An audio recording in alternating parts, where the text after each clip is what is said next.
पूर्णिमा के दिन, चैत्री पूर्णिमा के दिन श्री हनुमान जी महाराज का प्रागट्य हुआ। फिर गतिमान, रतिमान, मतिमान, कैतुमान, व्रतिमान, ऐसे हनुमान जी के 5 भाई और जन्म, तो 6 भाइयों का जन्म हुआ है। 6 भाई, भगवान का भी कम नहीं मिलता, अधिक।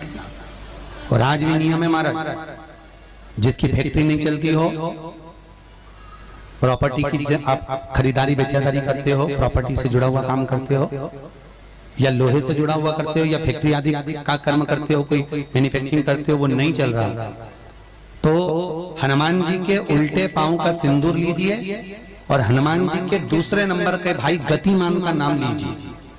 किसका नाम लेना है? गतिमान। गतिमान का नाम लेकर फैक्ट्री के बाहर या फैक्ट्री पर एक स्वस्तिक का निर्माण कर दीजिए, हनुमान जी के उल्टे पांव के सिंदूर और गतिमान का नाम लेकर। कभी आपकी फैक्ट्री कोई काम नहीं निकालेगी, उन्नति की ओर ही निकल जाएगी, कभी घाटे की ओर नहीं जाएगी। गतिमान का नाम, रतिमान, केतुमान, मतिमान, ये जितने भी नाम है हनुमान जी के भाइयों के, ये सब कल्याण करते हैं। एक एक नाम कल्याण करते मारे, एक एक।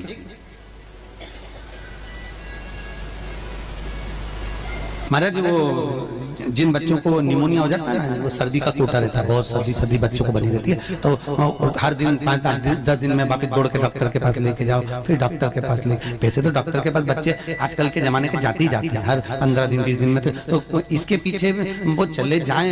एक हास्य व्यंग में हमसे पूछा किसी ने, महाराज जी आज के बच्चे बार बार हॉस्पिटल डॉक्टर के क्यों जाते हैं? तो हमने कहा देखो भैया, बच्चा जहाँ जन्म लेता है उनसे प्रेम ज्यादा होता है। पहले नानी के घर में पैदा होता था, इसलिए नानी के घर ज्यादा जाता था, दादी के घर में ज्यादा पैदा होता था, इसलिए दादी के घर ज्यादा जाता था। आज के बच्चे हॉस्पिटल में ज्यादा पैदा होते हैं, इसलिए हॉस्पिटल ज्यादा घूमने जाते हैं। ये हास्य। पर यदि बच्चे को सर्दी ज्यादा होती है, निमोनिया ज्यादा होता हो, ठंडा का कोटा ज्यादा रहता हो, तो पीपल के 5 पत्ते महाराज उस पर घृत लगाकर हनुमान जी के तीसरे नंबर के भाई व्रतिमान का नाम लेकर, व्रतिमान का नाम लेकर बच्चे की छाती पर एक वस्त्र से उसको बांध दीजिए, रात्रि भर बंधे रहने दीजिए महाराज। और बांधना कौन से दिन है? 12 तिथि को, बस एक बार बांधना, उसके बाद सर्दी का कोटा नहीं रहता महाराज, बच्चा स्वस्थ अपने आने में। व्रतिमान हनुमान जी महाराज के जितने भी भाई हैं, सबका आनंद सुख चरणारविंद का सुख देने वाला भगवान श्री हनुमान जी महाराज चैत्र की पूर्णिमा के दिन प्रकट होते हैं। महाराज पवन तनय संकट हरन मंगल मूरत रूप, राम लखन सीता सहित हृदय बसौ सुर। श्री हनुमान जी महाराज का प्रागट्य होता है, चारों तरफ सुख ही समाहित हो जाता है, आनंद ही आनंद स्थापित हो जाता है चारों। अब दोनों में अंतर देखिए। हनुमान जी की जब स्तुति गाई जाती है तो बोला जाता है विद्यावान गुणी अति चातुर। फिर से बोलो एक बार लाइन से, विद्यावान गुणी अति चातुर।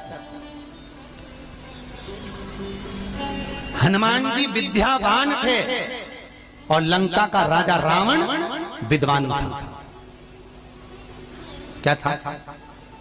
जम के बोलो विद्वान। ये विद्यावान, वो विद्वान। तो एक प्रश्न सामने खड़ा होता है कि विद्यावान और विद्वान में क्या अंतर है? हनुमान जी विद्यावान गुणी अति चातुर, रावण विद्वान, तो दोनों में अंतर क्या है? विद्वान ये भी विद्वत्ता से विद्वत्ता, वो भी पढ़ा लिखा, ये भी पढ़ा लिखा। अष्ट सिद्धि नवनिधि उनके पास में, इसके पास। तो फिर अंतर क्या है? तो शिव महापुराण की कथा कहती है, जिस व्यक्ति को पढ़ कर विद्या अर्जन कर खूब पढ़ाई करते करते करते करते करते करते अच्छा पद जब मिल जाता है और उसको जब अहंकार आ जाता है तो वो विद्वान हो जाता है।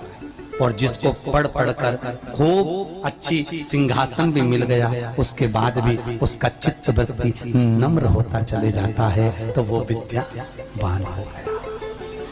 विद्वान में अहंकार है, विद्यावान में नम्रता है। बहुत ध्यान देना हमारा। कई लोगों को पढ़े लिखे थे अप टू डेट बन के हमारे बराबर कोई अहंकार आ गया। मतलब तुम विद्वान हो, बहुत विद्वान हो, मना नहीं है, तुम्हारे में विद्वत्ता की कमी नहीं है, सारे वेद पुराण शास्त्र सब तुम्हारे में भरे हुए हैं, सारी पढ़ाई लिखाई तुमने भरी हुई है, तुम बहुत विद्वान हो। पर विद्वत्ता अहंकार को लेकर जाती है और विद्यावान का जो विद्या को ग्रहण करता है उसके भीतर नम्रता आती चली जाती है। नम्रता, कोई कोई व्यक्ति ऐसा होता है जिसके पास भगवान पैसा खूब देता है तो उसको नम्रता देता है, खूब नम्रता, इतना प्रेम से बोलेगा, इतना मीठा बोलेगा, और बोलो साहब और मेरे लिए कोई सेवा हो तो बता दो, और बोलिए साहब, इतनी नम्रता। और किसी किसी के पास में अहंकार इतना ज्यादा आ जाता है धन के साथ में कि वो किसी गिनते ही होगी नहीं, बिल्कुल ऐसा लगे जैसे भेरू पे सिंदूर चढ़ा, एकदम कड़ा गिनते। तो दोनों में अंतर है, दोनों। नम्रता अगर आपके भीतर पढ़ाई लिखाई के साथ में, विद्या के साथ में आ रही है तो समझ मत। कितना सुंदर कहा रामकृष्ण परमहंस जी ने। रामकृष्ण परमहंस जी से स्वामी विवेकानंद जी ने पूछा, आपकी निगाह में खूब पढ़ा लिखा व्यक्ति कैसा होता है? रामकृष्ण परमहंस कहने लगे, जीरो। कैसा होता है? शून्य। स्वामी विवेकानंद ने फिर रामकृष्ण परमहंस से पूछा, आपकी दृष्टि में बहुत पढ़ा लिखा, बहुत पैसे वाला धनपति व्यक्ति कैसा होता है? रामकृष्ण परमहंस जी ने कहा, डबल शून्य, डबल जीरो। स्वामी विवेकानंद जी ने फिर पूछा रामकृष्ण परमहंस जी से, गुरुदेव आपकी दृष्टि में पढ़ा लिखा व्यक्ति, बहुत धनपति, सब ज्ञान में निपुण, वो व्यक्ति कैसा होता है? रामकृष्ण परमहंस ने कहा, ट्रिपल जीरो, 3 शून्य। स्वामी विवेकानंद ने कहा, गुरुजी अगर ये सब शून्य की गिनती में आ गए तो कीमत किसकी होगी? रामकृष्ण परमहंस जी ने कहा, सारे ज्ञान प्राप्त करने के बाद जो झुकना नहीं जानता, नम्रता नहीं जानता, वो जीरो के बराबर ही होता है। और जिसके पास में धन भी है, विद्या भी है, सारी निपुणता है, और जिसके भीतर नम्रता बनी हुई है, उसके आगे एक लगा दिया जाए तो वो करोड़ों की गिनती में हो जाता है। उसके आगे एक का। कई लोग बड़ी अभिमतता में जीते हैं, मैं मेरे बराबर कोई नहीं।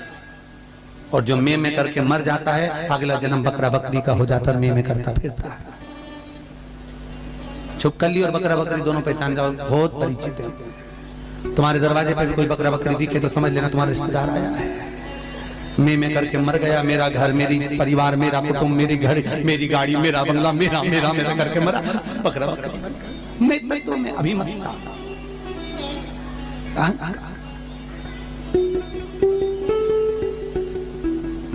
गुरु नानक देव जी महाराज का शब्द याद करो, कुछ भी मेरा नहीं है, सब कुछ तेरा, सब कुछ तेरा। इसलिए बोले सोनिहाल, सब कुछ तेरा, हमारा कुछ है,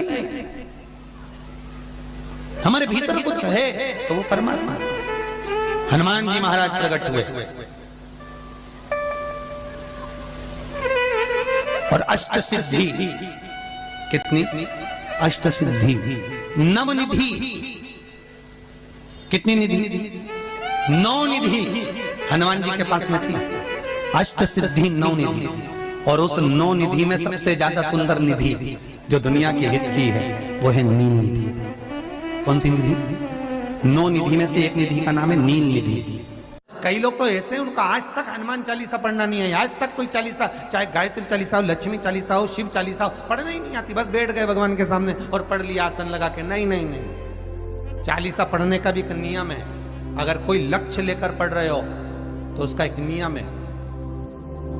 पूरी जिंदगी पढ़ते रहोगे तो भगवान की प्राप्ति नहीं है, पर लक्ष्य लेकर अगर पढ़ा है, आसन से जिस भगवान की चालीसा पढ़ रहे हो उसकी मूर्ति या उसका फोटो आपके सामने होना चाहिए। एक घी का दिया, अगर हनुमान चालीसा पढ़ रहे हो तो या तो घी का दिया जलाओ, वो भी गाय के घी का हो, भैंस के घी का मत जलाना। हनुमान जी कभी प्रकट नहीं होंगे भैंस के घी से। घी का दिया लगाइए अगर चालीसा का पाठ कर रहे हो हनुमान जी का। और बहुत ज्यादा संकट है, बहुत ज्यादा परेशानी है तो हनुमान चालीसा का पाठ करो तो तिल्ली के तेल का दिया लगाओ। काली तिल के तेल का दिया, तिल का तेल का दिया हनुमान जी के सामने आसन बिछाकर, बहुत तकलीफ है तो 3 पाठ प्रतिदिन करो और एक आसन से जितने समय 9 बजे अगर आप बैठते हो पाठ करने तो 9 बजे ही बैठना है। 11 दिन तक प्रतिदिन 3 पाठ रोज करो।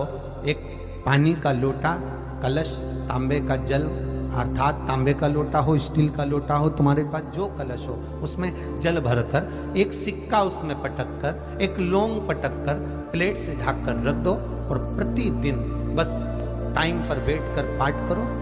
11 दिन पूर्ण होंगे, जिस कामना से आपने पाठ करा है बस वो सिक्का, वो लौंग कलश में से निकाल लो, जल का आचमन करो और जिस काम के लिए करा है वो जल उस प्रयोग में ले लो। उस प्रयोग, किसी से बात करने जाना है तो वो जल पी कर जाइए, कोई से हाथ मिलाना है तो वो सिक्का, वो लौंग अपने हाथ में रखिए, अपने साथ। राम जी महाराज जब गए, हनुमत चरित्र कहता, राम जी महाराज जब जाने लगे तो उन्होंने हनुमान जी से कहा कि तुम क्या चाहते हो? हनुमान जी बोले मेरे को जाना है, क्योंकि जहां राम वहां हनुमान। हनुमान जी जब कहने लगे कि मेरे को जाना है तो राम जी महाराज बोले नहीं नहीं हनुमान, तुझे सबसे ज्यादा प्रिय क्या है? तो कह राम। तो हनुमान तू कह रहा है सबसे ज्यादा प्रिय है, राम प्रिय है, तो एक बार जिस समय देवऋषि नारद का अपमान हुआ, विश्वामित्र बाबा का अपमान हुआ, उस समय पर एक राजा ने जब अपमान करा तो तूने उसको राम नाम लिखकर एक जगह पर बिठा दिया और कहा कि तू राम नाम जपते रहे। उसने राम नाम जपा। तब हनुमान याद कर, मेरे सम्मुख में तू खड़ा था और युद्ध होने वाला था, तो तूने क्या कहा था? प्रभु आप इसको मार नहीं सकते क्योंकि ये आपका नाम ले रहा है। राम से बड़ा होता है राम का नाम, आप इसे मार नहीं सकते। तब आपने ये संवाद कहा था, हनुमान बता तेरी प्रियता क्या है? हनुमान जी कहते हैं प्रभु आपने मुझे जगा दिया, क्योंकि मुझे श्राप ये मिला था कि तू जागेगा किसी की जगाने पर, आपने मुझे जगा दिया। इसलिए है नाथ, अब मैं जाना नहीं चाहता, सत्संग करना चाहता।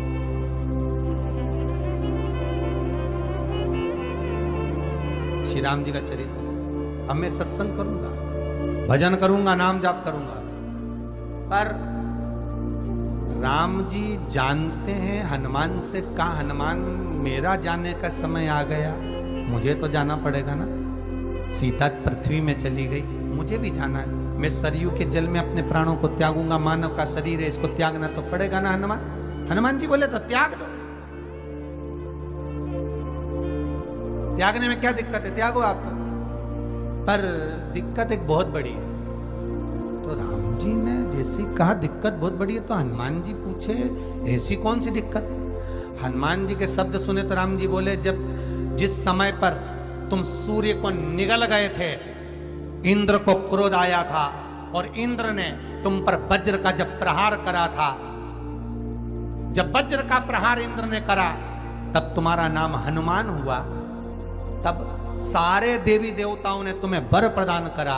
उस जगह पर यमराज भी खड़ा था, तो यमराज ने तुम्हें वर दिया था कि जहां हनुमान होगा वहां यमराज नहीं होगा। अब दिक्कत यह है कि मुझे प्राण त्यागना है और तू मुझे 1 मिनट के लिए नहीं छोड़े तो यमराज आएगा कैसे? दिक्कत वहां अड़ी पड़ी।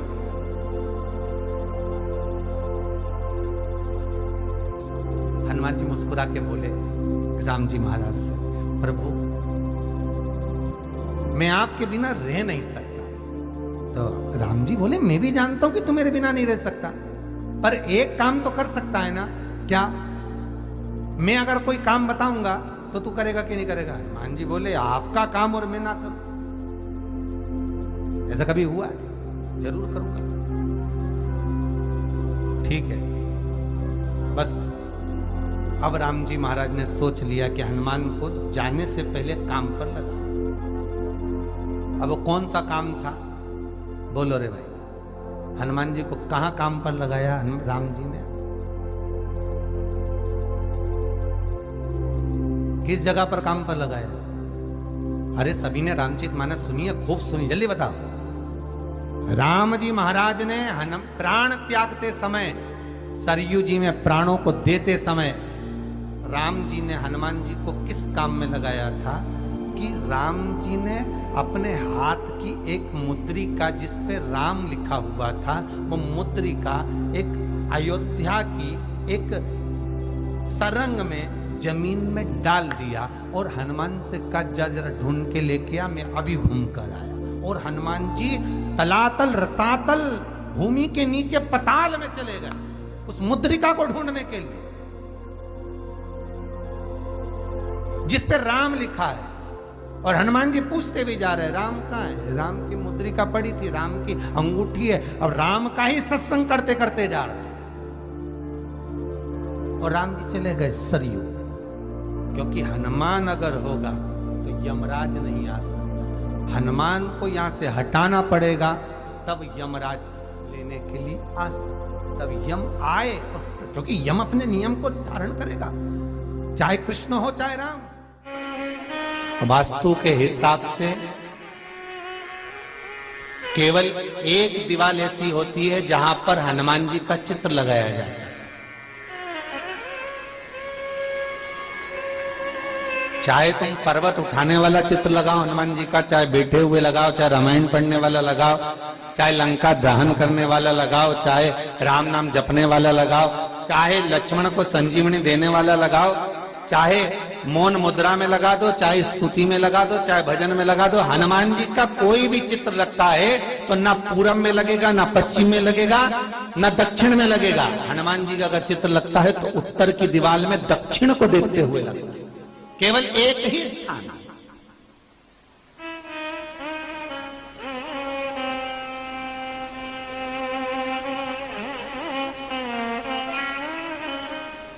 जैसे पूर्वजों के चित्र को, पितरों के चित्र को, गए हुए हमारे जीवों के चित्र को दक्षिण में विराजमान किया जाता है, उसी तरह हनुमान को उत्तर में विराजमान कर कर दृष्टि दक्षिण में कर दी जाती है।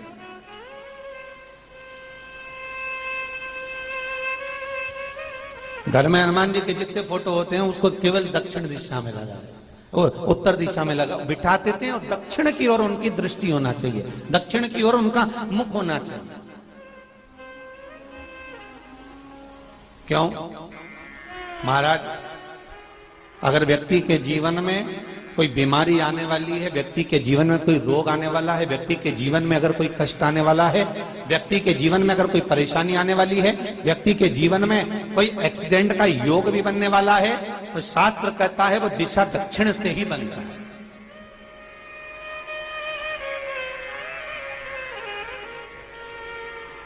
ये दक्षिण जो दिशा है ये यम की दिशा है महाराज।